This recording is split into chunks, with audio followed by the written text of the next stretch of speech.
नमस्कार शिक्षक मित्र हो. आता आपण ए चे विविध उच्चार पाहत आहोत.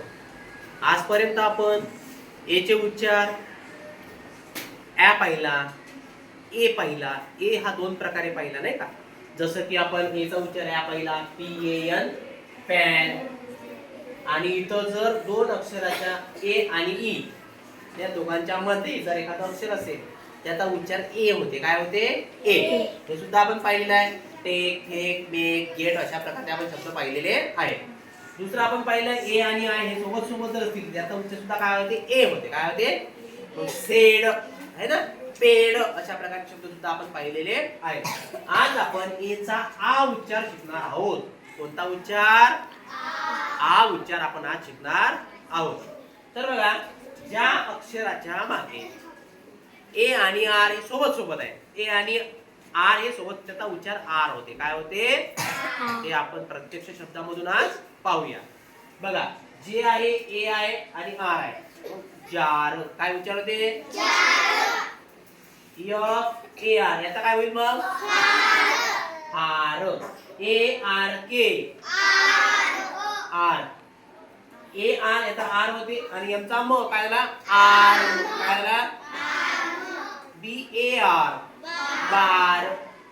सी ए आर आणि इथं ए आर. याचा हो होते, याचा आर होते, याचा ड होते. हार्ड. काय होतं? बघा, GARD. आपण गार्डन शब्द वाचतो की नाही? बघा, गार्डन असं तयार होते. रियर लावलं गार्डन तयार होते. मग हा आर गार्ड. बघा, डी चा ड, ए आर चा आर, के चा क. काय झालं?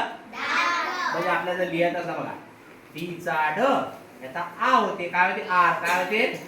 हा झाला डा. काय झाला? आणि बघा, के चा क त्याच्यावर गेला आपण रफा डार. काय झालं? आणि आर कसा हा लंगला. कसा लंगला?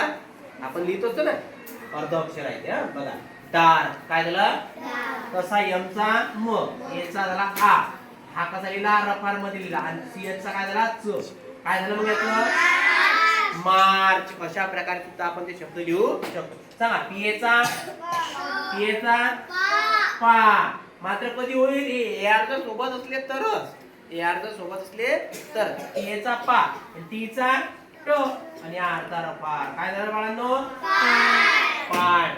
तो सांगा, एच ए चा हा. काय झाला? एम चा आणि या आर चा रफार. काय झालं? आर. काय झालं? मात्र हा नियम कधी लागू आहे? जेव्हा ए आणि आर सोबत असतील तेव्हा. बघा, CART काय होईल मग? CARD card. WARM FARM WARD ward. MARK ARE are. ART MART. तर अशा प्रकारे आपण विद्यार्थ्यांना जर सांगितलं की ए आर हे जर अक्षर सोबत असले तर त्याचा उच्चार आर असा होतो. कसा होतो? आर. आणि अशा प्रकारचे शब्द विद्यार्थ्यांना शोधण्यासाठी आपण प्रवृत्त करायचं आहे. विद्यार्थी शब्द शोधतील आणि त्याचे उच्चार सुद्धा ते स्वतः लिहितील. तर अशा प्रकारे हा आजचा आपला टॉपिक होता आणि इथंच आपण आज थांबूया. धन्यवाद.